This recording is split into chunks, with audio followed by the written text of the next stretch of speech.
নমস্কার বন্ধুরা, সমাধির রান্নাঘরে সবাইকে স্বাগত। আশা করছি আপনারা সবাই খুব ভালো আছেন। আজ আমি নিয়ে এসেছি ট্র্যাডিশনাল রেসিপি গোটা সেদ্ধ বা গোটা রান্না।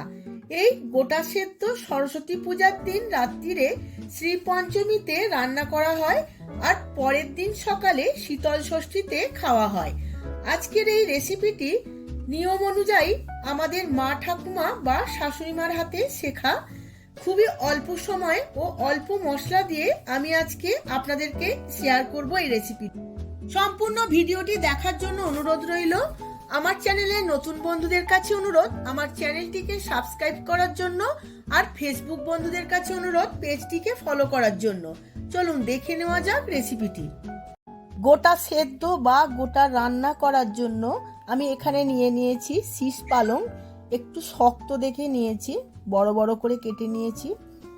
আর নিয়েছি শিম, কড়াইশুঁটি গোটা, আর নিয়েছি পুঁই শাক, দুটো ডাল নিয়েছি এটা নিয়ম অনুযায়ী, ছোট ছোট বেগুন নিয়েছি, ছোট ছোট আলু নিয়েছি, দুটো কুল আমাদের নিয়মে দিতে হয়। আর নিয়েছি মুগ কড়াই আর মাছ কড়াই, এখানে লঙ্কা আর হলুদ আর 5 ফোড়ন, আর নিয়েছি শুকনো লঙ্কা আর তেজপাতা। এখানে সর্ষের তেল লাগবে, আমি সর্ষের তেল নিয়ে নিয়েছি। রান্নাটা করার জন্য আমি একটা হাঁড়ি বসিয়ে নিয়েছি, এর মধ্যে আমি টেবিল চামচের 4 চামচ তেল দিয়ে দিয়েছি। তেলটা খুব ভালো করে গরম হয়ে গেছে, আমি দিয়ে দিয়েছি 4টে শুকনো লঙ্কা আর বেশ কিছুটা তেজপাতা, আর দিয়ে দেব 1 চামচ 5 ফোড়ন। এই ফোড়নটা খুব ভালো করে ভেজে নেব। ফোড়নটা খুব ভালো করে ভাজা হয়ে গেছে, এখন দিয়ে দেব মাছ কড়াই আর মুগ কড়াই, দুটোই আমি 50 গ্রাম করে নিয়ে নিয়েছিলাম। 5 থেকে 6 মিনিট খুব ভালো করে ভেজে নেব। খুব সুন্দর একটা গন্ধ বেরিয়েছে।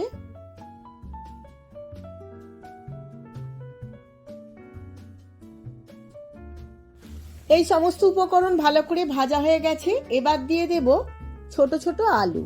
আমি নতুন আলু নিয়েছিলাম, খুব একটা খোসা ছাড়াতে হয়নি, ভালো করে ধুয়ে নিয়েছিলাম।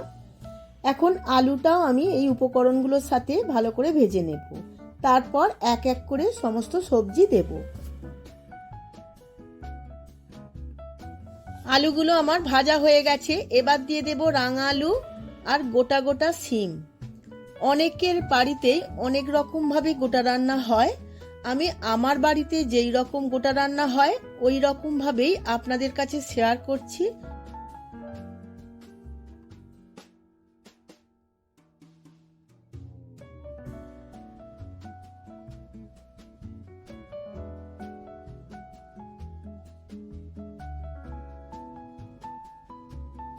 আলু শিম ভালো করে ভাজা হয়ে গেছে, এখন দিয়ে দেব গোটা গোটা কড়াইশুঁটি। আমি কড়াইশুঁটির দুটো মুখ ছাড়িয়ে নিয়েছিলাম। সমস্ত কিছু আবারও একবার ভালো করে ভেজে নেব।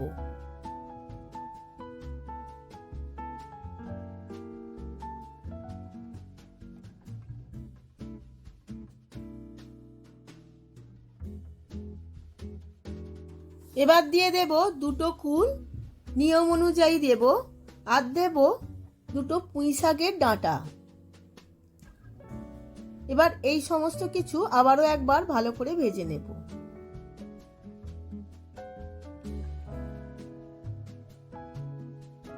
এবার এর মধ্যে দেব 1 চামচ হলুদ গুঁড়ো আর 1 চামচ লঙ্কার গুঁড়ো। আমি এই দুটো মশলা দিয়েই করব, কারণ আমার শাশুড়ি মায়ের থেকে আমি এই রকম ভাবেই রান্না করা শিখেছি।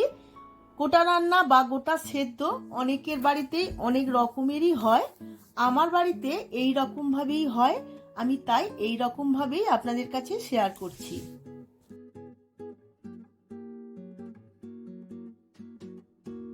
হলুদ আর লঙ্কা খুব ভালো করে ভাজা হয়ে গেছে, এবার দিয়ে দেব কেটে রাখা শাক। এবার শাক দিয়ে খুব ভালো করে আমি মিশিয়ে নেব মশলাটার সাথে। আমি বেশি জল দেব না, এই শাকের জল বা আনাজের জলেতেই গোটা রান্নাটা হয়ে যাবে। এখন আমি দিয়ে দেব পরিমাণ মতো নুন।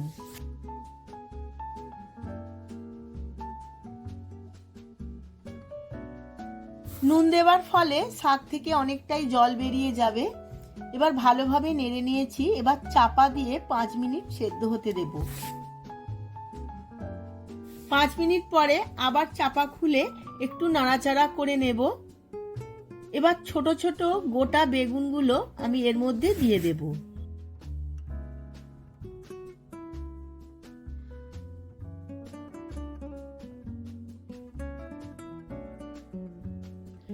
বেগুনগুলো দিয়ে আমি খুব ভালো করে একবার নাড়াচাড়া করে নেব।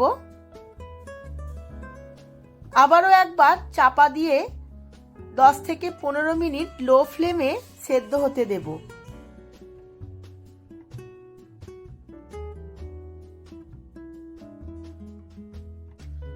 কিছুক্ষণ পর চাপা খুলে আবারও একবার ভালো করে নাড়াচাড়া করে নেব। দেখুন বন্ধুরা, কতটা জল বেরিয়েছে সবজি থেকে আর শাকগুলো থেকে। আবারও একবার খুব ভালো করে নাড়াচাড়া করে নিয়েছি। এবার চাপা দিয়ে গ্যাসের ফ্লেমটা লোতে রেখে 10 মিনিট আরো রান্না করে নেব। গোটা রান্নাটা আমার হয়েই গেছে। দেখুন বন্ধুরা, জলটাও শুকিয়ে গেছে। এবার গ্যাসের ফ্লেমটা আমি অফ করে দেব। কিছুক্ষণ পরে সার্ভ করে নেব। আমি সার্ভ করে নিয়েছি। আমি আমার মতো নিয়মে এই রান্না আপনাদের কাছে শেয়ার করেছি। আপনারাও পারলে এই একই নিয়মে বাড়িতে একবার এই রান্না করে দেখুন। আর কেমন হয়েছে আমার কমেন্ট বক্সে কমেন্ট করে জানাতে ভুলবেন না।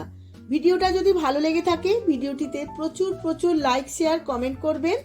আজ তাহলে আসি, আবার দেখা হবে পরবর্তী ভিডিওতে নতুন আরো একটি রান্না নিয়ে। ধন্যবাদ।